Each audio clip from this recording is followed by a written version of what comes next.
وكفى وسلام على عباده الذين اصطفى أما بعد فأعوذ بالله من الشيطان الرجيم بسم الله الرحمن الرحيم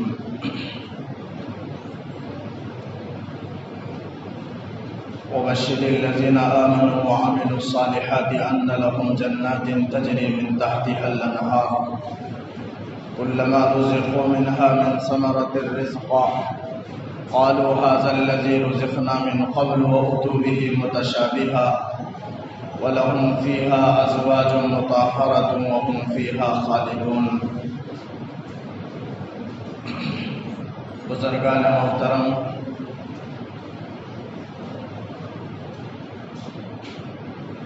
اس رکوع میں ابتدائی آیات میں اللہ تعالیٰ نے توحید کی دعوت دی اور توحید کے دلائل کو بیان کیا۔ پھر اس کے بعد کی آیت میں اللہ تعالیٰ نے رسالت کو بیان کیا۔ پھر اس کے بعد آخرت کا ذکر ہوا۔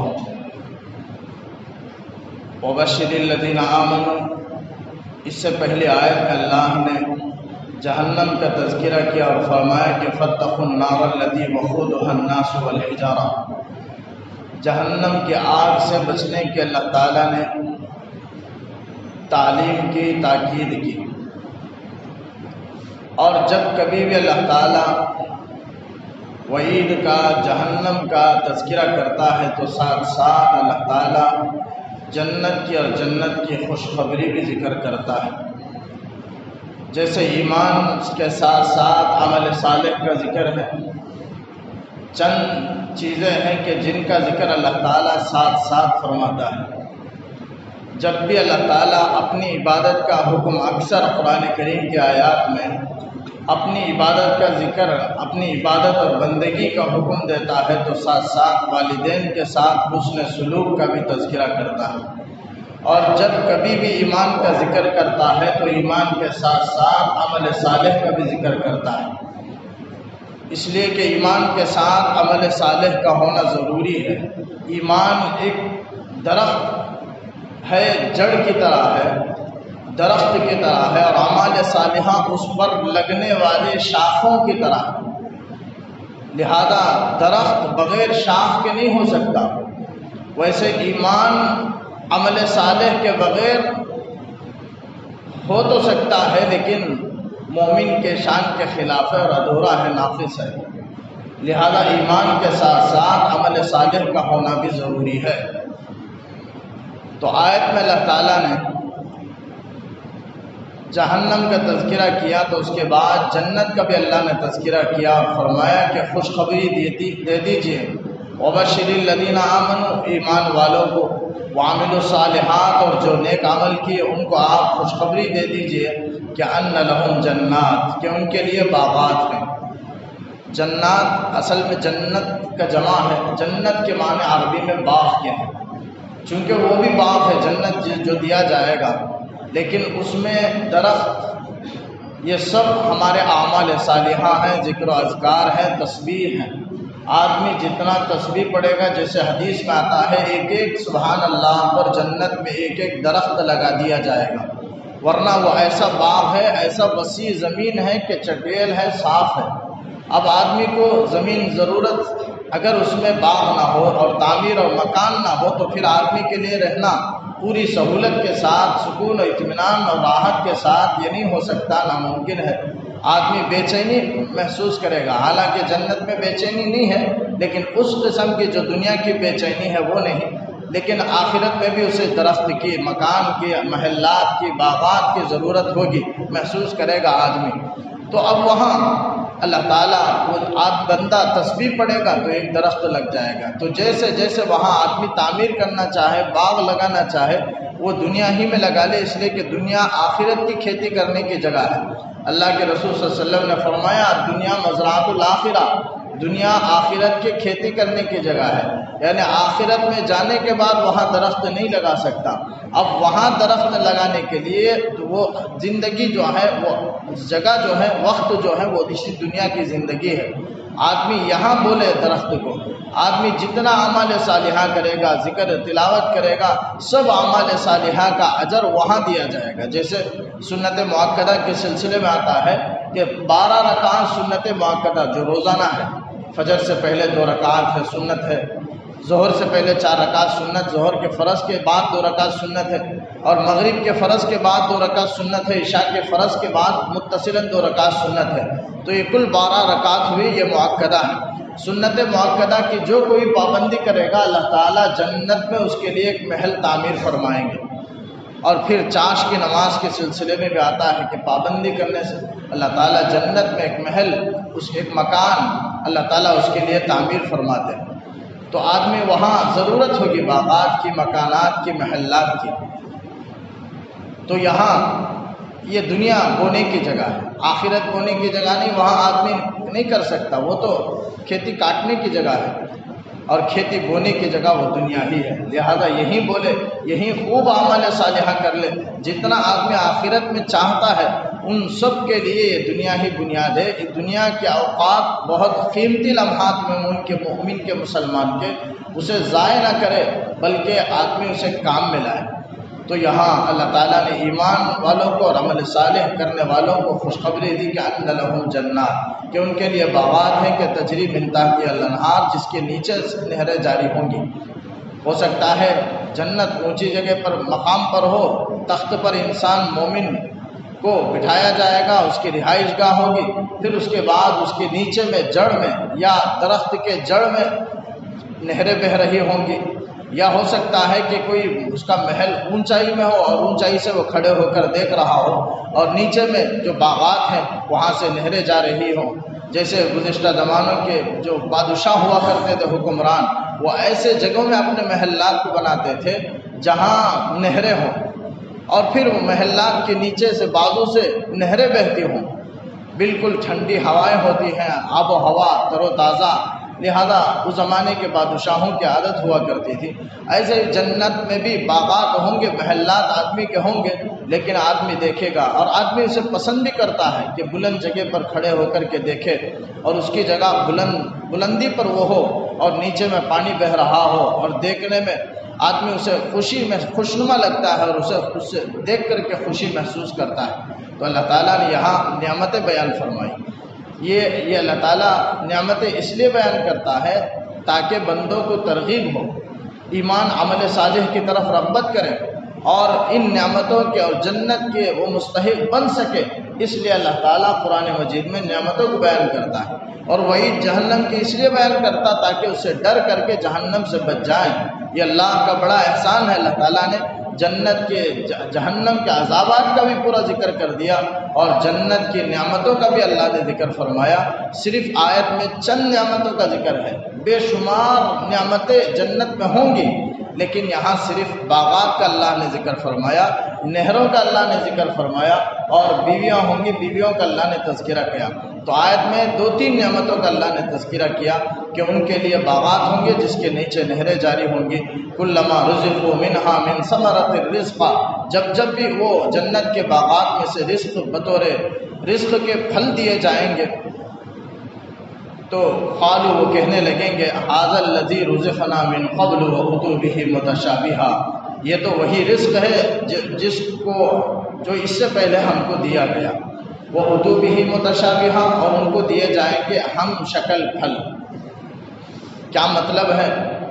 مفسرین نے لکھا ہے جنت میں جنتی کو پھل میوہ دیا جائے گا، جنتی میوے کو پھل کو کھائے گا اور کہے گا کہ یہ وہی پھل ہے جو اس سے پہلے ہم کو دیا گیا تھا۔ اس سے پہلے سے مراد ایک مطلب یہ ہے کہ دنیا میں دیا گیا تھا۔ انار ہے تو انار کی وہی شکل ہے، آم ہے تو آم کی وہی شکل ہے، پھل کی جو شکلیں دنیا میں ہیں وہی شکل آخرت میں بھی ہوں گی۔ اور وہ ہم شکل اس لیے ہوں گے کہ آدمی کسی چیز کے کھانے کی طرف اسی وقت رغبت کرتا ہے جب اس چیز کی حقیقت سے وہ واقف ہو، اس چیز کو وہ جانتا ہو۔ اگر کوئی چیز نہیں جانتا، چیز کی حقیقت سے واقفیت نہیں رکھتا ہے، تو پھر وہ رغبت کیسے کرے گا اس کے کھانے کی طرف؟ تو جنت میں ہم شکل، دنیا کے شکل کی طرح پھل دیے جائیں گے، اور وہی شکل کیوں ہوں گے؟ تاکہ آدمی اس پھل کو کھائے، اس پھل کو دیکھ کر کے حقیقت سے ناواقف ہونے کی وجہ سے نہ ڈرے اور اسے کھائے بغیر نہ رہے۔ اس لیے اللہ تعالیٰ کل قیامت میں دنیا ہی کے شکل کے پھل آخرت میں عطا کریں گے۔ انار ہے تو انار ہی کی شکل، لیکن بندہ کہے گا کہ یہ تو دنیا میں دیا گیا تھا، تو اس سے کہا جائے گا کہ کھا کر کو کھاؤ اور کھا کر کے دیکھو۔ جب بندہ کھائے گا، جنتی کھائے گا پھل کو، تو مزے میں وہ مختلف پائے گا، تو مزہ دوسرا ہوگا۔ لیکن شکل دیکھ کر کے کہے گا کہ یہ تو پہلے جو ہم کو دیا گیا تھا وہی پھل ہے، لیکن مزے میں دنیا کی مزے سے بہت ہی مختلف ہوگا اور بہت ہی لذیذدار ہوگا۔ لذت کا، مزے کا تصور نہیں کیا جا سکتا اور اسے الفاظ میں بیان نہیں کیا جا سکتا۔ ایک مطلب مفسرین نے یہ بیان کیا، اور دوسرا مطلب یہ بیان کیا کہ جنتی کو دوبارہ جنت میں پھل دیا جائے گا۔ پہلی مرتبہ دیا جائے گا، کھا لے گا، اور دوسری مرتبہ وہی پھل دیا جائے گا۔ مثلا انار ہے، پہلی مرتبہ دی جائے تو کھا لیا، دوسری مرتبہ اگر دیں تو وہ کہے گا کہ یہ تو وہی پھل ہے جو اس سے پہلے مجھے پیش کیا گیا تھا۔ تو فرشتے کہیں گے اسے کھا کر کے دیکھو۔ جب وہ کھائے گا تو وہ انار کا مزہ ہی مختلف ہوگا۔ پہلی مرتبہ کھانے کا مزہ الگ ہوگا اور دوسری مرتبہ کھانے کا مزہ علیحدہ ہوگا۔ مفسرین نے دوسرا مطلب بیان کیا ہے۔ تو بہرحال جو کوئی بھی ہو، دونوں صورتوں میں سے بہرحال کوئی بھی صورت بہرحال ہوگی اور ضرور ہوگی، اور جنت کی نعمتیں، وہاں کی لذت بہت دنیا کی لذت سے بدر جہاں بہتر ہوں گی اور بڑی ہوئی ہوں گی۔ آگے فرمایا کہ وَلَهُمْ فِيهَا أَزْوَاجٌ مُطَهَّرَةٌ، ان کے لیے باغات میں پاک بیویاں ہوں گی۔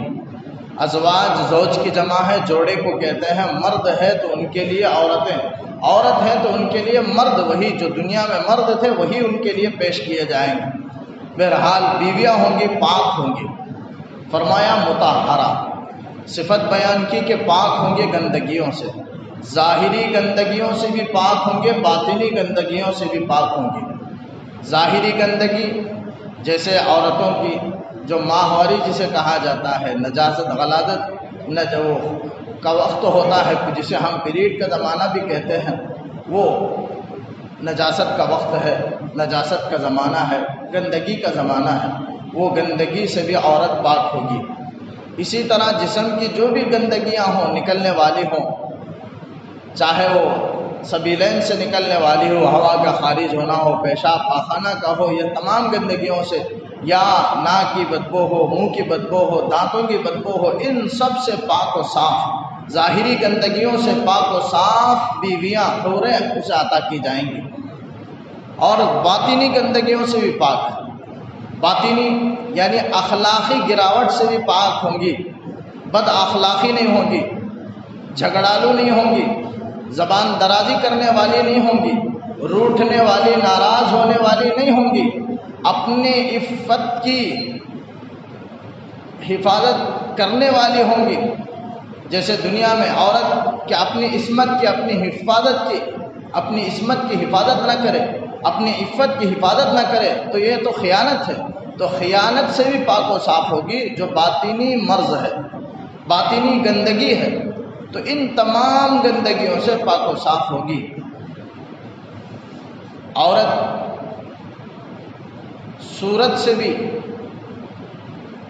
اچھی صورت والی ہوگی اور سیرت سے بھی اچھی سیرت والی ہوگی۔ اگر سیرت اچھی ہو اور صورت اچھی نہ ہو تو پھر طبعی طور پر آدمی کا میلان نہیں ہوتا۔ اگر صورت اچھی ہو اور سیرت اچھی نہ ہو تو پھر اذیت ہوتی ہے، اس کے اخلاقی گراوٹ کی وجہ سے، بد اخلاقی کی وجہ سے، بد سیرتی کی وجہ سے دل میں تکلیف ہوتی ہے، اور جنت تکلیف کی جگہ نہیں ہے۔ اس لیے صورت کے اعتبار سے بھی اچھی ہوگی اور سیرت کے اعتبار سے بھی اچھی ہوگی، دونوں اعتبار سے۔ اور کامل عورت بھی وہی ہے، خوبصورت عورت بھی وہی ہے کہ اس کی سیرت بھی اچھی ہو، اس کی صورت بھی اچھی ہو۔ اور جنت میں ایسی بیویوں کو اللہ تعالیٰ عطا فرمائیں گے۔ اور جنت میں پاک و صاف، دنیا میں جو اگر نا اتفاقی بھی ہو، ناراضگیاں ہوں، تو آدمی کو پریشان ہونے کی ضرورت نہیں کہ دنیا سے چھٹکارا نہیں ملا، آخرت میں بھی ساتھ، یہ سوچنے کی ضرورت نہیں۔ اللہ تعالیٰ پاک و صاف کر کے جنت میں بھیجیں گے۔ وہ تمام ناراضگیاں، نا اتفاقیاں، عداوت، زبان درازیاں، بد اخلاقی، بد سیرتی، بد کرداری، یہ سب اخلاقی گراوٹ اللہ تعالیٰ سب ختم کر دیں گے۔ ختم کر کے آپس میں باہم با اخلاق بنا کر کے آپس میں دونوں راضی ہو کر کے اللہ تعالیٰ خوش ہو کر دونوں کو خوش کرا کر کے جوڑا بنا کر کے اللہ تعالیٰ جنت میں دنیا کی عورت کو حوروں کی سردار بنا کر کے رکھیں گے۔ دنیا کی عورت بھی وہاں حور ہوگی۔ حور کے معنی ہیں گوری، حورا کی جمع ہے حور۔ اب یورپ اور امریکہ کی طرح وہاں کی عورتوں کی طرح گوری کھال والی یہ مراد نہیں۔ خوبصورتی گورے پن کا نام نہیں ہے، بلکہ خوبصورتی اعضاء میں تناسب کا نام ہے۔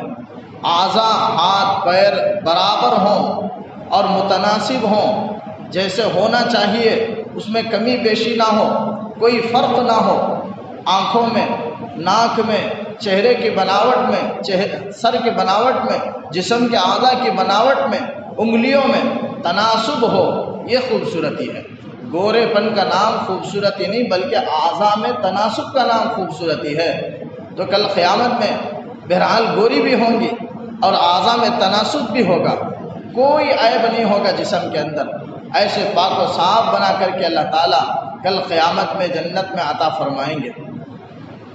کوئی وہاں رنجش نہیں ہوگی اپنے اہل خانہ کی وجہ سے، کوئی آدمی رنج و غم میں مبتلا نہیں ہوگا، مصیبت نہیں ہوگی، حسرت نہیں ہوگی۔ جنت حسرت کی جگہ نہیں ہے۔ یہی وجہ ہے کہ جب اللہ تعالیٰ جنت میں کسی کو بھیجیں گے تو دل میں آپس میں جو کینہ تھا، حسد ہو، کینہ ہو، دل کے امراض ہو، اسے اللہ تعالیٰ نکال دیں گے، ختم کر دیں گے۔ اس کے بعد جنت میں بھیجیں گے، جیسے آیت ہے وَنَزَعْنَا مَا فِي صُدُورِهِم مِّن غِلٍّ، ان کے سینوں میں جو کینہ ہے وہ کینے کو ہم حسد کو، کینے کو نکال دیں گے۔ کیوں؟ اس لیے کہ جنت میں اگر کینہ ہو، حسد ہو، تو آپس میں لڑائی جھگڑے ہوں گے، رنجش ہوگی، غم ہوگا، مصیبت ہوگی، پریشانیاں ہوں گی، اور جنت میں کوئی کسی طرح کی رنجش نہیں ہے۔ اس لیے اللہ تعالیٰ حسد اور کینے کو نکال کر کے جنت میں داخل فرمائیں گے۔ اگر حسرت ہوگی تو صرف دو چیزوں کی حسرت ہوگی جنت میں۔ ایک، دنیا میں جو وقت ضائع کر دیا اللہ کے ذکر کے بغیر، اللہ کی نافرمانی میں جو وقت گزار دیا، اور ذکر کے بغیر جو وقت دنیا میں گزر گیا، اس وقت پر وہ قیامت میں حسرت کرے گا، افسوس کرے گا کہ کاش جو نعمتیں وہاں وقت کو قیمتی بنانے والے کو ملی، دی اللہ تعالیٰ کی طرف سے دی جائیں گی، وہ دیکھ کر افسوس کرے گا، حسرت کرے گا کہ کاش میں بھی دنیا میں وہ وقت کو اللہ کے ذکر میں گزار لیا ہوتا تو آج میرے بھی درجات بلند ہوتے۔ کچھ حسرت ہوگی، اور ایک حسرت، اور دوسری حسرت، دو ہی حسرتیں ہوں گی، حدیث میں اس کا ذکر ہے۔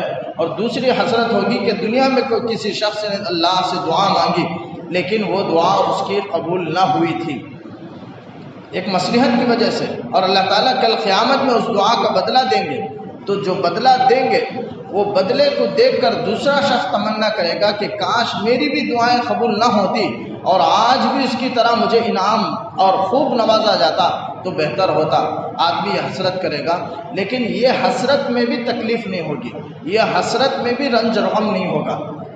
حسرت تو ہوگی، لیکن دنیا میں حسرت ہوتی ہے، کوئی کسی تجارت میں نقصان کی وجہ سے، کسی وجہ سے تو غم ہوتا ہے، حسرت ہوتی ہے تو اس میں رنج بھی ہوتا ہے، غم بھی ہوتا ہے، پریشانی مصیبت ہوتی ہے، دل میں تکلیف ہوتی ہے۔ لیکن آخرت میں جو حسرت ہوگی اس میں رنج و غم نہیں ہوگا، بس ایک خیال کے درجے میں حسرت ہوگی۔ جیسے دنیا میں کوئی لکھ پتی ہو، کروڑ پتی ہو، اور کروڑوں میں اس کی تجارت ہو، اب اسے 200-300 روپے کا اگر تجارت میں نقصان ہو جائے تو اسے حسرت تو ہوگی، یہ سوچے گا یہ نہیں ہونا چاہیے، لیکن اسے کوئی فرق نہیں پڑے گا اور کوئی وہ پرواہ نہیں کرے گا، اور اسے کوئی تکلیف بھی نہیں ہوگی۔ 200 روپے کے کروڑوں میں نفع حاصل ہو رہا ہے ماہانہ، لیکن 200 روپے کا اگر نقصان ہو جائے تو اسے کوئی خاص فرق نہیں پڑتا، بس ذہن میں خیال آتا ہے کہ وہ بھی نہیں ہونا چاہیے۔ بالکل اسی طرح قیامت میں حسرت اور افسوس تو ہوگا، لیکن اس میں رنج اور غم نہیں ہوگا۔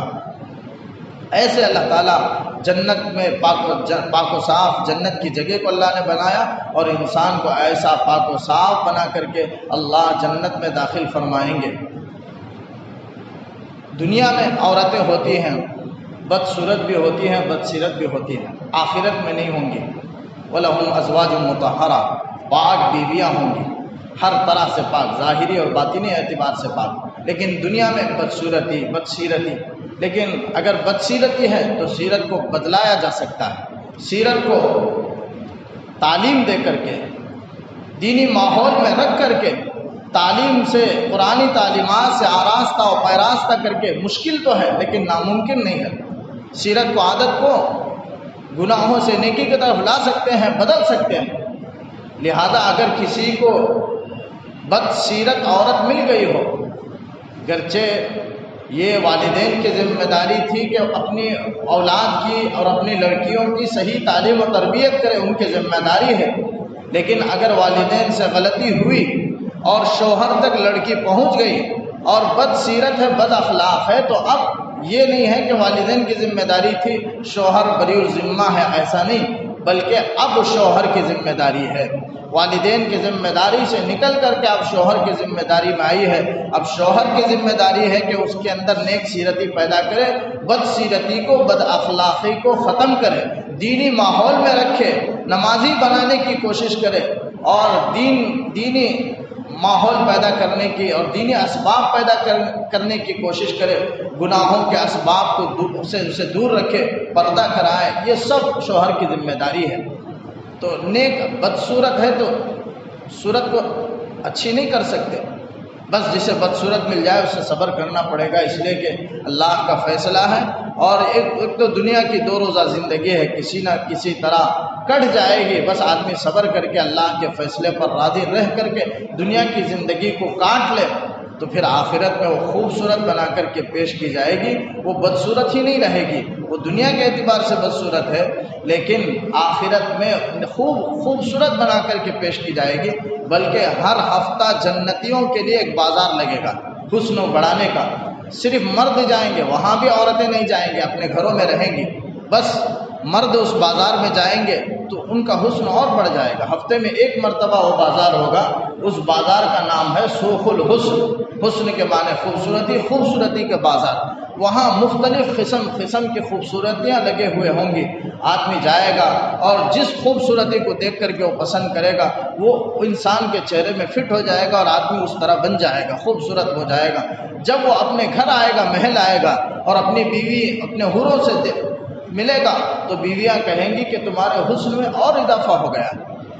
اور پھر مرد کہے گا کہ تمہارے حسن میں بھی اور اضافہ ہو گیا، تمہارے اندر کہاں سے حسن آیا؟ تو بیویاں کہیں گی کہ تمہارے جانے کے بعد یہاں زوردار بارش ہوئی اور بارش میں ہم نے غسل کیا جس کی وجہ سے ہمارا حسن اور بڑھ گیا. تو ہر ہفتہ حسن بڑھتا رہے گا، عورتوں کا بھی بڑھتا ہے. اور حدیث میں ہے، اللہ کے رسول نے بیان فرمایا کہ عورتوں کا حسن بڑھتا رہے گا، مرد کا حسن بڑھتا رہے گا. اور حسن کا وہ بازار کا نام ہی سوق الحسن ہے. تو اللہ تعالیٰ ہر قسم کی آلائشوں سے، گندگیوں سے پاک و صاف وہاں بیویاں عطا فرمائیں گی. لیکن دنیا کے اندر اب بہت سارا اعتراض ہوتا ہے لوگوں کا کہ جس عورت کا کوئی مرد ہی نہ ہو، شادی ہی نہ ہو، تو اس عورت کو اللہ تعالیٰ قیامت میں وہاں نکاح کر کسی مرد سے جوڑا بنائیں گے، اس کے بعد اسے جنت میں داخل کریں گے. اس لیے کہ بہت سارے مرد بھی ہوں گے جو بے نکاح ہوں گے، بہت ساری عورتیں بھی ہوں گی جو بے نکاح ہوں گی، اور دونوں کا اللہ تعالیٰ جوڑا بنا کر کے وہاں نکاح کرا کر کے جنت میں داخل کریں گے. جنت میں کوئی بے جوڑا نہیں رہے گا، ہر ایک جوڑے کے ساتھ رہے گا. اللہ تعالیٰ جن کا نکاح نہیں ہوا نکاح کرا کر کے جنت میں داخل فرمائیں گے. اور پھر سوال ہوتا ہے کہ جس کی کئی عورتیں بیویاں ہوں، مثلا ایک عورت ہے کہ اس کے کئی شوہر تھے، اب اسے کون سا شوہر دیا جائے گا؟ 4 مثلا ایک عورت ہے، 4 شوہر اس کے تھے. تو اب علماء نے لکھا ہے 3 جوابات. قرآن حدیث میں اس کا کوئی اشارہ نہیں ہے لیکن علماء نے جواب دیا ہے. ہو سکتا ہے کہ اس طرح ہو، جو آخری شوہر تھا بیوی کو اس کا حور بنا کر کے رکھا جائے گا، عورت کو آخری شوہر دیا جائے گا. جو چوتھا شوہر تھا مثلا، تو چوتھا شوہر اسے دیا جائے گا اور وہ عورت اس کی حور ہوگی، انہیں حوروں کے سردار ہوگی. دنیا کی عورت کو بھی اللہ تعالیٰ حور بنا دیں گے، انہیں خوبصورت بنا دیں گے.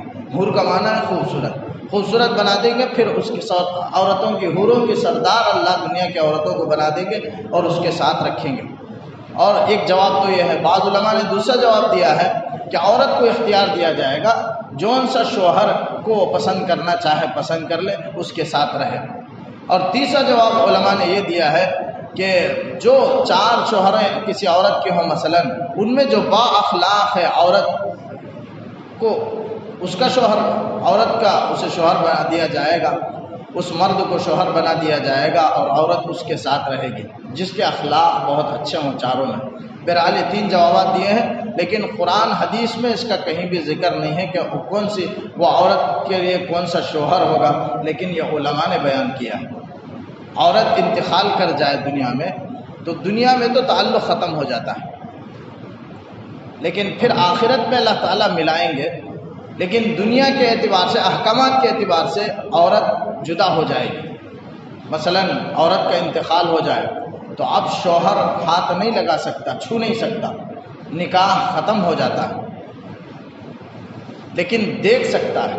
بعضوں غلط فہمی ہوتی ہے، اور ایسا واقعہ بھی پیش آیا کہ ایک عورت کا انتقال ہوا لیکن اس کے شوہر کو دیکھنے نہیں دیا گیا، یہ کم علمی کی وجہ سے ہے۔ بہرحال یہ نہیں ہونا چاہیے، پوری زندگی اس کے ساتھ تھی تو شوہر آخری وقت میں نہ دیکھے تو یہ کیسے ہو سکتا ہے؟ بہرحال دیکھ تو سکتا ہے، لیکن نکاح ختم ہو گیا، لیکن چھو نہیں سکتا، ہاتھ نہیں لگا سکتا۔ اگر کہیں عورت ایسا کہ اس غسل دینے کے لیے کوئی نہ ہو تو شوہر غسل نہیں دے سکتا، شوہر ہاتھ نہیں لگا سکتا، اب وہ اجنبی کی طرح ہو گیا، نکاح ختم ہو گیا۔ لہذا یہ تو عورتوں کے سلسلے میں، لیکن اگر کسی مرد کا انتقال ہوتا ہے تو ہمارے یہاں تو رواج نہیں ہے، عورت کا انتقال ہوتا ہے تو کوئی دیکھنے کے لیے نہیں جاتے مرد، لیکن مرد کا انتقال ہو جائے تو عورتیں دیکھنے کے لیے، زیارت کے لیے آتی ہیں اور مرد کو نظر کرتی ہیں، دیکھتی ہیں۔ یہ حرام ہے اگر وہ غیر محرم ہو۔ محرم ہے یعنی باپ ہے، بھائی ہے، بیٹا ہے، کوئی خاص رشتہ دار ہے، وہ دیکھ سکتا ہے، شوہر ہے، دیکھ سکتے ہیں، لیکن غیر محرم ہے تو وہ مرنے کے بعد بھی مرد ہو تو عورت اسے دیکھ نہیں سکتی، غیر محرم کو۔ اور مرد حضرات کی ذمہ داری ہے کہ عورتوں تک یہ بات پہنچائیں کہ جس طرح غیر مرد کو نظر کرنا زندگی میں ان کے لیے حرام ہے، اگر کوئی مرد میت ہو تو مرنے کے بعد بھی اس کی طرف نظر کرنا حرام ہے۔ تو عورتیں زندے میں بھی نہیں دیکھ سکتی، منع ہے، اور مرنے کے بعد بھی عورتیں زیارت نہیں کر سکتی اس کی۔ اللہ کے رسول صلی اللہ علیہ وسلم نے فرمایا ایک صحابی کو، لا تنظر الی فخذ حی ولا میت، زندہ آدمی کے ران کی طرف نظر نہ کر اور مردہ آدمی کے ران کی طرف بھی نظر نہ کر۔ تو میت اگر مر جائے تو سطر کا ڈھانکنا ضروری ہے، زندوں کو میت کے گھٹنے کے اوپر دیکھنا حرام ہے، میت کے ران کو اور اس کے گھٹنے کے اوپر کو دیکھنا بھی حرام ہے۔ ضروری ہے کہ ایک موٹا کپڑا اس کے سطر پر ڈھانک دیا جائے۔ مرد کا سطر ناف کے نیچے سے لے کر گھٹنے کے نیچے تک ہے، گھٹنا سطر میں داخل ہے، گھٹنا اگر کھولے تو پورا سطر کھلنے کا گناہ ہوگا، پورے گناہ سے بچنا ضروری ہے۔ کوئی ایک حکم ہے، پورے طریقے سے عمل کرنا ہی عمل شمار ہوگا، اگر ذرا بھی عمل نہ کرے تو پورا عمل نہ کرنے کے برابر ہے۔ اگر کوئی آدمی گھٹنے کو نہ چھپائے تو ایسا ہے گویا کہ اس نے پورا سطر چھپایا ہی نہیں، گھٹنا سطر میں داخل ہے، تو گھٹنے کے نیچے تک کپڑا ہونا چاہیے۔ تو گھٹنے کے ساتھ ناف کے نیچے تک، یہ ناف کے نیچے سے لے کر کے گھٹنے کے نیچے تک گھٹنا ملا کر کے یہ مرد کا سطر ہے۔ اتنا چھپانا زندے کے لیے بھی فرض ہے، مردے کے لیے بھی فرض ہے، میت کے لیے بھی ضروری ہے کہ اتنا چھپائیں۔ تو وَلَهُمْ فِيهَا، یہ سب مسائل تھے۔ بہرحال یہاں آیت میں اللہ تعالیٰ نے جنت کی خوشخبری بیان کرتے ہوئے فرمایا کہ ان کے لیے ازواج مطہرہ، پاک بیویاں ہوں گی، وَهُمْ فِيهَا خالدون، اور اس میں وہ سدا رہیں گے، ہمیشہ رہیں گے۔ خالدون، جنت کی نعمتیں بہتر ہیں، جیسے اللہ نے فرمایا وَالْآخِرَةُ خَيْرٌ وَأَبْقَىٰ، اس سے پہلے ہے بَلْ تُؤْثِرُونَ الْحَيَاةَ الدُّنْيَا، تم تو دنیاوی زندگی ہی کو ترجیح دیتے ہو، اس لیے کہ ہم کو دنیاوی زندگی مشاہدے میں ہے، دکھائی دیتا ہے، اس لیے ہم دنیا کی زندگی کو ترجیح دیتے ہیں۔ اگر کوئی آخرت کو دیکھ لے تو دنیا بھول جائے گا، ہرگز دنیا کی طرف توجہ نہیں کرے گا۔ آخرت بہتر ہے، آگے فرمایا وَالْآخِرَةُ خَيْرٌ وَأَبْقَىٰ، آخرت بہتر ہے۔ کیسے بہتر ہے؟ لذت کے اعتبار سے، وہاں کی ہر نعمت لذیذ، وہاں کی ہر نعمت کامل۔ یہ خیر ہے، وابقا اور باقی رہنے والی ہے۔ جنت کی ہر نعمت باقی رہے گی، دنیا کی ہر نعمت ختم ہو جائے گی۔ آدمی مکان تعمیر کرے، اکثر عموماً ایسا ہوتا ہے کہ آدمی آدھی زندگی کے بعد مکان تعمیر کرتا ہے، یعنی کماتے کماتے وقت گزرتے گزرتے آدمی ایک عمر ایک مقام تک پہنچتا ہے، پھر تعمیر کرتا ہے، اس کے بعد اس کے 25-20 سال باقی رہ جاتے ہیں، اب وہ مکان میں رہتا ہے، اب اسے مکان عالیشان تعمیر کر لیا، لیکن اسے فکر لاحق ہے کہ مکان سے میں کب جدا کر دیا جاؤں گا، میری موت کب آ جائے گی، اسے یہ جو خیال ہے ستاتا رہتا ہے، اور اس کی وجہ سے جو محلات کی جو لذت ہے، جو نعمتیں ہیں، گھر کی جو نعمتیں لذت ہیں، وہ لذت ختم ہو کے رہ جاتی ہیں۔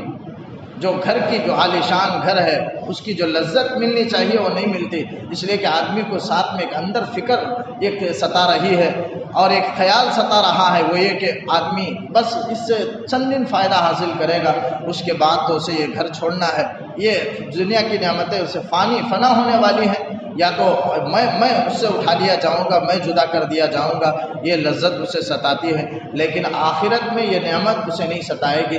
یہ اسی لیے اللہ نے فرمایا کہ ہم فیہا خالدون، یہ بہت بڑی خوشخبری ہے خالدون کی۔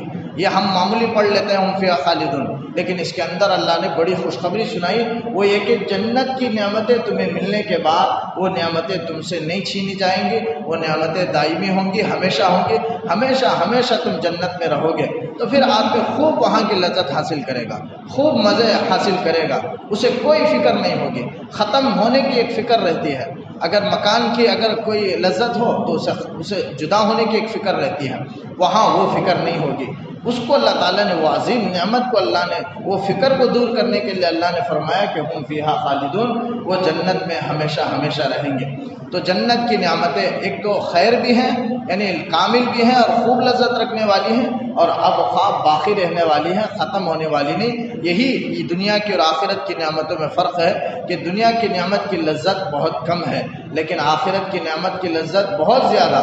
دنیا کی نعمتیں ناقص، آخرت کی نعمتیں کامل ہیں، ایسا کامل ہے کہ اللہ کے رسول صلی اللہ علیہ وسلم نے فرمایا کہ جنت کی نعمتوں کا تصور نہیں کر سکتے، کوئی آدمی کسی آنکھ نے دیکھا نہیں ہوگا، کسی کان نے ویسی نعمتیں سنی نہیں ہوں گی، اور کسی کے دل میں گزر بھی نہیں سکتا۔ آدمی سوچنا چاہے تو کتنا سوچ سکتا ہے، لیکن جنت جیسی نعمت کے بارے میں سوچ بھی نہیں سکتا۔ ویسی عالیشان، ویسے محلات ہوں گے، ویسے عظیم بڑی بڑی نعمتیں جو آنکھ بھی نہیں دیکھے ہوں گے، تصور بھی نہیں کی ہوں گی، دل میں بھی نہیں گزرا ہوگا، کسی کان نے نہیں سنی ہوگی، ایسی نعمتیں اللہ کے رسول صلی اللہ علیہ وسلم نے فرمایا کہ مالا عین رأت ولا اذن سمعت ولا خطر علی قلب بشر۔ اس حدیث کے اندر اللہ نے جنت کی نعمتوں کا تذکرہ فرمایا، تو فرمایا جنت کی نعمتیں خیر ہیں، بہتر ہیں، وہ ابقا اور باقی رہنے والی ہیں۔ دنیا کی نعمتیں فنا ہو جائیں گی، لیکن آخرت کی نعمتیں فنا نہیں ہوں گی۔ آگے فرمایا ان اللہ لا یستحیی ان یضرب مثلا ما بعوضۃ فما فوقها فاما الذین آمنوا فیعلمون انه الحق من ربهم واما الذین کفروا فیقولون ماذا اراد الله بهذا مثلا یضل به کثیرا ویہدی به کثیرا وما یضل به الا الفاسقین۔ اس آیت میں اللہ تعالیٰ نے منافقین کی عادت کو بیان کیا کہ جب بھی اللہ تعالیٰ مثال بیان کرتا ہے تو منافقین کو اعتراض ہوتا ہے کہ اللہ تعالیٰ کو مثال بیان کرنے کی کیا ضرورت ہے، اس لیے کہ اس زمانے میں انسانوں کی عادت تھی مثال بیان کرنے کی، اور کوئی مثال بیان کرے تو یہ سمجھتے تھے کہ یہ تو بندوں کی صفت ہے اور اللہ تعالیٰ تو خالق ہے، مالک ہے، اسے بیان کرنے کی کیا ضرورت ہے، یہ اعتراض کیا کرتے تھے۔ یا اللہ تعالیٰ قرآن میں مکھی اور مچھر کی اللہ نے مثال بیان کی، بتوں کی مثال بیان کرتے ہوئے اللہ نے کہا کہ ایک مکھی کو ہکال نہیں سکتے، وہی اسلبہم الذباب شیئا لا یستنقذوہ منہ، اگر بتوں کے سامنے جو مٹھائیاں رکھی ہوئی ہوتی ہیں، مکھی آ کر ان میں سے کوئی چیز چھوٹا سا ٹکڑا لے لے تو یہ جو بت بیٹھے ہوئے ہیں وہ مکھی سے وہ میٹھی چیز کو چھین نہیں سکتے، کچھ بھی ان کے اندر سکت نہیں، طاقت نہیں، کمزوری ہی کمزوری۔ اللہ نے مکھی اور مچھر سے مثال بیان کی، عنکبوت مکڑی کی بھی اللہ نے مثال بیان کی۔ یہ مثال کو سن کر کے منافقین اعتراض کرنے لگے، منافقین کو اعتراض ہوا اور اعتراض کرنے لگے کہ اللہ ان مثالوں سے کیا ارادہ کرتا ہے۔ تو یہاں اسی کو اللہ نے بیان کیا کہ اللہ تعالیٰ مثال جو بیان کرتا ہے بات کو سمجھانے کے لیے، کوئی بھی مثال دی جاتی ہے تو بات کو سمجھنے کے لیے مثال دی جاتی ہے، اور مثال جیسی چیز ہوتی ہے ویسی مثال دی جاتی ہے۔ لیکن کافرین کے کہنے کا مطلب یہ ہے کہ اللہ مثال بیان کرے تو بالکل بڑی بڑی چیزوں کی مثال بیان کرے، یہ مکھی اور مچھر کی مثال وہ تو اللہ کی شان کے خلاف ہے، اللہ بڑا ہے تو مثال بھی بڑی لانی چاہیے، یہ حماقت ہے۔ اس لیے کہ چیز مثال میں چیز کی مثال دی جائے گی، مثال دینے والے کی طرح، یعنی اللہ مثال دینے والا ہے اور وہ بڑا ہے، اس کے مطابق تھوڑی مثال دی جائے گی۔ اگر کمزور چیز کی مثال دینا ہو تو آسمان سے مثال دی جا سکتی ہے، آسمان تو بہت مضبوط ہے تخلیق کے اعتبار سے، نہیں دی جا سکتی۔ تو ان کی عقل مندی تھی، یہ بے عقلی تھی اور حماقت کی بات تھی، وہ اعتراض کرنے لگے اور کہنے لگے کہ بڑی بڑی چیز کو اللہ نے کیوں مثال بیان نہیں فرمایا، چھوٹی چھوٹی چیزوں کی اللہ نے کیوں مثال بیان فرمائی۔ تو علماء نے، مفسرین نے اس آیت کے تحت لکھا ہے کہ مثال بات کو سمجھنے کے لیے دی جاتی ہے، اور مثال اسی کی دی جائے گی جو اگر حقیر چیز ہے تو حقیر چیز سے مثال پیش کی جائے گی، کمزور چیز سے، اگر بالکل قوی چیز ہے، مضبوط چیز ہے تو مضبوط چیز سے مثال دی جائے گی۔ اب یہاں کمزور ہے جس کی مثال پیش کی جا رہی ہے وہ کمزور ہے تو مکھی اور مچھر ہی سے مثال دی جائے گی، لہذا اللہ تعالیٰ چھوٹی چیز سے مثال دینے سے بھی نہیں شرماتا، اور کوئی بھی مسئلہ ہو، کوئی بھی مثال ہو، چاہے وہ کتنی ہی چھوٹی ہو، بندوں کو بھی مثال دینے میں نہیں شرمانا چاہیے، واقعات کے بیان کرنے میں، یا کوئی حکم ہے، کوئی ایسا حکم ہے جو واقع پردے کے اگر خلاف بھی ہو لیکن شریعت کا حکم ہو تو اسے نہیں شرمانا چاہیے اور اسے بیان کرنا چاہیے۔ اللہ تعالیٰ نہیں شرماتے ہیں مثال بیان کرنے کے لیے، تو جب جو موقع ہو، جو حکم ہو اسے پیش کرنا چاہیے۔ تو اللہ تعالیٰ مچھر اور مثال، مکھی کے اگر مثال دینے کی ضرورت پیش آ جائے تو اس موقع پر اللہ تعالیٰ اس کی مثال دیتا ہے اور مثال دینے میں نہیں شرماتا۔ اب یہ مثال سے ہی اللہ تعالیٰ بہت سوں کو ہدایت دیتا ہے، بہت سوں کو گمراہ کرتا ہے۔ بہت سوں کو ہدایت دیتا ہے یعنی ایمان والوں کو ہدایت دیتا ہے کہ وہ مان لیتے ہیں کہ مثال برحق ہے اور اللہ کی طرف سے ہے اور مناسب ہے، اللہ نے جو مثال دی وہ برحق ہے اور مناسب ہے۔ لیکن جو کافر ہیں، فَأَمَّا الَّذِينَ آمَنُوا فَيَعْلَمُونَ أَنَّهُ الْحَقُّ مِنْ رَبِّهِمْ، ایمان والے وہ جانتے ہیں کہ یہ رب کی طرف سے یہ مثال برحق ہے۔ وَأَمَّا الَّذِينَ كَفَرُوا، بہرحال جو کفر کیے، فَيَقُولُونَ، وہ اعتراض کے طور پر کہتے ہیں کہ ماذا أَرَادَ اللَّهُ بِهَذَا مَثَلًا، اللہ تعالیٰ اس مثال سے کیا ارادہ کرتا ہے، یعنی وہ مثال میں بھی اعتراض، شکوک و شبہات پیدا کرتے ہیں۔ اللہ تعالیٰ کہتا ہے یضل بہ کثیرا، اسی کے ذریعے سے اللہ تعالیٰ بہت سوں کو اسی مثال سے گمراہ کرتا ہے، ویہدی بہ کثیرا، اور اسی کے ذریعے سے اللہ تعالیٰ بہت سوں کو ہدایت دیتا ہے۔ بہت سوں کو سے مراد وہ مومنین ہیں، اور بہت سوں کو گمراہ کرتا ہے سے مراد کافرین، منافقین ہیں، یعنی ان کے اعتراض کی وجہ سے، اعمال بد کی وجہ سے، اسلام کے دشمن ہونے کی وجہ سے، قرآن پر اعتراض، رسول کی رسالت کا انکار، آخرت کا انکار کی وجہ سے یہ اللہ تعالیٰ نے ان کے لیے گمراہی کا فیصلہ کیا۔ یہاں گمراہی کی نسبت اللہ کی طرف ہے کہ اللہ گمراہ کرتا ہے، حالانکہ اللہ کسی کو گمراہ نہیں کرتا تو ہے، طاقت ہے اللہ کو کرنے کی، لیکن اللہ تعالیٰ بھلائی کو چاہتا ہے کہ ہر بندہ ہدایت پر آ جائے، لیکن نہیں آتا ہے، بعد میں اس کے اعمال بد کے نتیجے میں اللہ تعالیٰ گمراہی کا فیصلہ کر دیتے ہیں، اسی کو اللہ تعالیٰ نے یہاں فرمایا، اسی کی برائی کی نسبت یہاں اللہ کی طرف کی گئی کہ اللہ گمراہ کرتا ہے اس مثال سے، ورنہ اللہ تعالیٰ کسی کو گمراہ نہیں کرتا۔ اور اس لیے بھی اللہ نے یہ کہا کہ گمراہ کرتا ہے، اللہ تعالیٰ اپنے علم کی وجہ سے جانتا ہے کہ کون گمراہ ہے، کون سیدھے راستے پر، کون جنتی، کون جہنمی۔ گرچہ اختیار دے دیا دنیا میں، ہر آدمی کو اختیار ہے، نیکی کی راہ بھی اختیار کر سکتا ہے، برائی کی راہ بھی اختیار کر سکتا ہے، دونوں کے انجام کو اللہ نے بیان کر دیا، لیکن اللہ اپنے علم کی وجہ سے جانتا ہے، علم کامل کی وجہ سے، کہ کون سا شخص جہنمی ہے، کون جنتی ہے، یہ اپنے علم کی وجہ سے جانتا ہے۔ اختیار تو دے دیا، لیکن وہ کیا کرے گا، اس کا انجام کیا ہوگا، وہ اللہ جانتا ہے۔ اس اعتبار سے اللہ ان کو گمراہ کر رہا ہے اور کہتا ہے کہ یضل بہ کثیرا۔ ایک حدیث ہے، اللہ کے رسول صلی اللہ علیہ وسلم نے فرمایا کل میسر لما خلق له، ہر آدمی کے لیے وہ عمل آسان کر دیا جاتا ہے جس کے لیے اسے پیدا کیا گیا۔ کوئی آدمی جنتی ہے تو اب جنت والے اعمال اس کے لیے آسان کر دیے جاتے ہیں۔ اب اگر خدا نہ کرے جہنمی ہے تو جہنم میں جانے والے اعمال اس کے لیے آسان ہوتے ہیں، گناہ اس کے لیے آسان ہوتا ہے، نیکی مشکل ہوتا ہے۔ ہر آدمی اپنے گریبان میں منہ ڈال کر کے سوچ لے، کہ سمجھ لے کہ میرے اندر نیکی کی صلاحیت ہے یا گناہوں کی صلاحیت ہے، نیکی کی طرف رغبت ہے یا گناہوں کی طرف رغبت ہے۔ اگر گناہوں میں دلچسپی ہے اور نیکی کی طرف نیکی کرنا اس کے لیے بہت مشکل ہے، گناہ کرنا بہت آسان ہے، تو آدمی خود سے سمجھ سکتا ہے کہ اللہ میری حفاظت کرے، اللہ تعالیٰ جہنم کے عذاب سے میری حفاظت کرے، خود آدمی نیکی کی طرف آئے اور اللہ سے گڑ گڑائے توبہ استغفار کرے۔ لیکن آدمی نیکی اسے بہت پسند ہے، نیکی کی طرف نیکی کا عمل کرنا اسے بہت آسان ہے، گناہ کرنا بہت مشکل ہے اس کے لیے، اور نفسانی خواہشات وہ سب نیکی کی طرف ہے اور خواہشات گناہوں کی طرف نہیں ہے، اور اس سے وہ بچنا چاہتا ہے اور اس سے نفرت ہے، تو سمجھو کہ وہ جنتی ہے، جنت کے لیے پیدا کیا گیا، اسی لیے جنت والے اعمال اس کے لیے آسان کیے گئے۔ تو حدیث میں ہے کل میسر لما خلق له، ہر وہ کام اس کے لیے آسان کر دیا جاتا ہے جس کے لیے اسے پیدا کیا گیا ہے۔ تو اللہ تعالیٰ اپنے علم ازلی کی وجہ سے یہاں فیصلہ کیا کہ یضل به، وہ گمراہی کی نسبت اللہ نے اپنی طرف کر دی ہے۔ وما یضل به الا الفاسقین، اور اللہ گمراہ نہیں کرتا کسی کو سوائے فاسق، فاسق ہی کو اللہ گمراہ کرتا ہے، کیونکہ وہ اللہ کو تو مانتے ہیں لیکن اللہ کے حکم کو نہیں مانتے، اللہ کی کتاب کو نہیں مانتے، اللہ کے رسول کو نہیں مانتے، یوم آخرت کو نہیں مانتے، یہ فاسق ہے۔ فاسق یہاں کافر ہی مراد ہے، اصل فاسق فسق سے ہے، فاسق کے معنی ہے اللہ کی اطاعت سے نکل جانا، گناہ کبیرہ کا ارتکاب کرنے والے کو ہماری اصطلاح میں فاسق کہا جاتا ہے۔ جو بھی گناہ کبیرہ، جو گناہ کبیرہ کرے، ایک فرقہ ہے گناہ کبیرہ کرنے والے کو ایمان سے خارج سمجھتا ہے، کافر سمجھتا ہے، ایک فرقہ معتزلہ، لیکن ہم حناف کے یہاں یہ مسئلہ نہیں ہے، بلکہ گناہ کبیرہ کرنے والا مومن تو رہتا ہے، مسلمان ہی ہے لیکن فاسق ہے، یعنی اللہ کی اطاعت سے وہ نکل چکا ہے، گنہگار تو ہوگا اور اسے فاسق کہا جاتا ہے لیکن کافر نہیں ہوتا ہے۔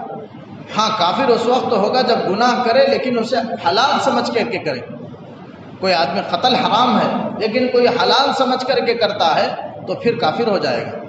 حلال کو حرام سمجھنے سے، حرام کو حلال سمجھنے سے آدمی کافر ہو جاتا ہے، اس لیے کہ علم قطعی سے، دلیل قطعی سے اللہ تعالیٰ نے قرآن مجید میں حلال کو حلال واضح کر دیا، حرام کو حدیثوں میں واضح طور پر قرآن میں حدیث میں بیان کر دیا، الحلال بین والحرام بین، دونوں واضح ہیں۔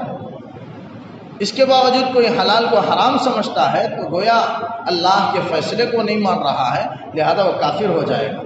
تو کوئی آدمی گناہ کبیرہ کرے لیکن گناہ سمجھ کر کے کرے، حرام سمجھ کر کے کرے تو وہ فاسق ہے، لیکن حلال سمجھ کر کے کرے تو پھر کافر ہو جائے گا۔ تو اللہ نے یہاں بیان کیا کہ وما یضل به الا الفاسقین، یہ اللہ اس مثال سے گمراہ نہیں کرتا مگر فاسق ہی کو۔ تین قسم کے انسان ہوتے ہیں، فاسق ہے، متقی ہے، ولی ہے۔ فاسق جو گنہگار ہے، گناہ کبیرہ کا ارتکاب کرنے والا، اسے ہم فاسق کہتے ہیں، لیکن جو گناہوں سے بچ جائے اور احکامات کو پورا کر لے، صرف زائد عمل نہ کرے، فرائض واجبات کو ادا کر لے، گناہوں سے بچ جائے تو وہ متقی ہے۔ اور ایک ہے اعلیٰ درجہ متقی میں، جسے ہم ولی کہتے ہیں، ولایت کا، وہ بھی تقوی کے بعد ہی کا درجہ ہے اور تقوی سے ذرا اوپر کا درجہ اعلیٰ درجہ ہے۔ وہ کیا ہے کہ آدمی گناہوں سے تو ولی بچتا ہے لیکن سنن کی رعایت کرتا ہے، نوافل کی کثرت اور خوب عبادات کا اہتمام کرتا ہے، ذکر کی، نوافل کی، بہرحال اعمال سے اللہ کا قرب حاصل کرتا ہے۔ جیسے جتنا زیادہ عمل کرے گا اتنا ہی زیادہ ولایت اور ولایت کے درجات کو حاصل کرتا چلا جائے گا۔ بہرحال متقی ولی بن سکتا ہے اور ہر آدمی متقی بن سکتا ہے۔ تو پہلا ایک درجہ فاسق کا ہے، ایک درجہ متقی کا ہے، اور اس سے بڑھ کر، متقی سے بڑھ کر اعلیٰ درجہ وہ ولایت کا ہے۔ ولایت، اس میں تقوی سے بچنا ضروری ہے، ہر گناہ سے بچنا ضروری ہے۔ کوئی آدمی ایک گناہ کو بھی کرے، 100 گناہ ہیں مثلا بچنے کی چیزیں ہیں، 99 چیزوں سے بچ گیا، ایک چیز سے نہیں بچا تو وہ بھی متقی نہیں ہو سکتا۔ متقی ہونے کے لیے پورے نواہی سے بچنا ضروری ہے، ایک نواہی کو چھوڑ دیا تو متقی نہیں ہوگا۔